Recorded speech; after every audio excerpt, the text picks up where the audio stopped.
Hopefully everyone's having a lovely night right now. Now, let's see. The next question is, hopefully I didn't scroll too far. There we go. Which is expected to have the largest dispersion force? So largest dispersion force. Okay. So with that we have F2 fluorine, C3H8, C12H26, and BeCl2. Okay, so with this we kind of have to go over our rules for dispersion forces. First thing is that it's the weakest type of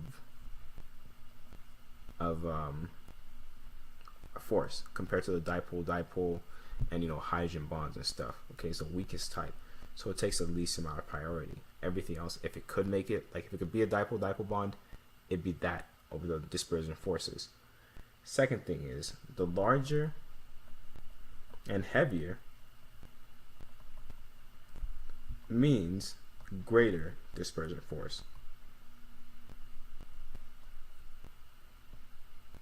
And the third thing, well, kind of ties into the second thing actually, would be that more surface area, okay, also would be an increase in dispersion forces. And the more polarizable, so not to the point to where it becomes a dipole, but when there's enough of a difference in electronegativity, that also favors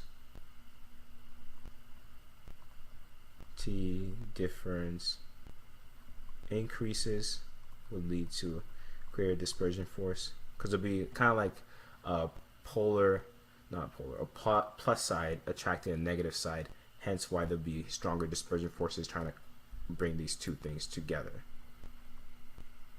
But remember that this has a limit to where if it's too high electronegativity, this one becomes more of a dipole, no longer a dispersion force type of bond. Dipole. Okay, so now let's go over this.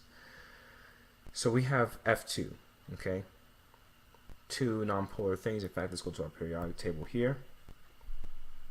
So that one we definitely know is a London dispersion force because it's competing with itself. There's no polarity there. This whole thing is going to be nonpolar. Okay. C3H8, we know that hydrocarbons are nonpolar, so we can also attach that to this one as well. Okay.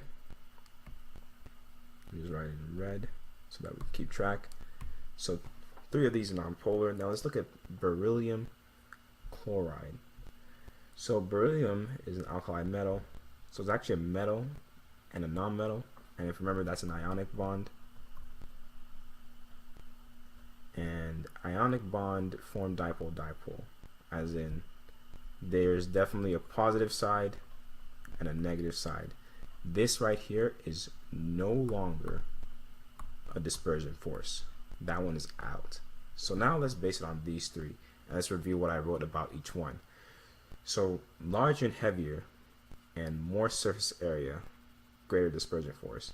Everything is nonpolar, so that electronegativity difference kind of just throw out. So we don't really need this part. Okay, so let's focus on just the first 2, which is the largest and heaviest one and has the most surface area. That will be this behemoth here, which if you drew it out, looks something like this. 3, 4, 5, 6, 7, 8, 9, 10, 11.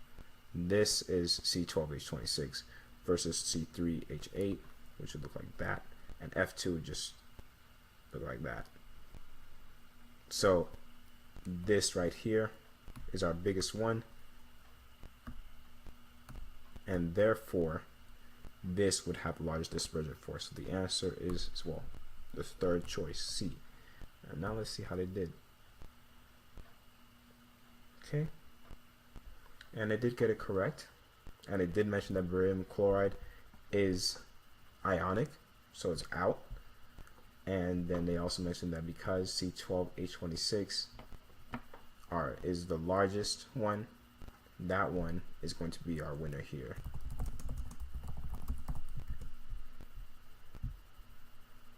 Okay.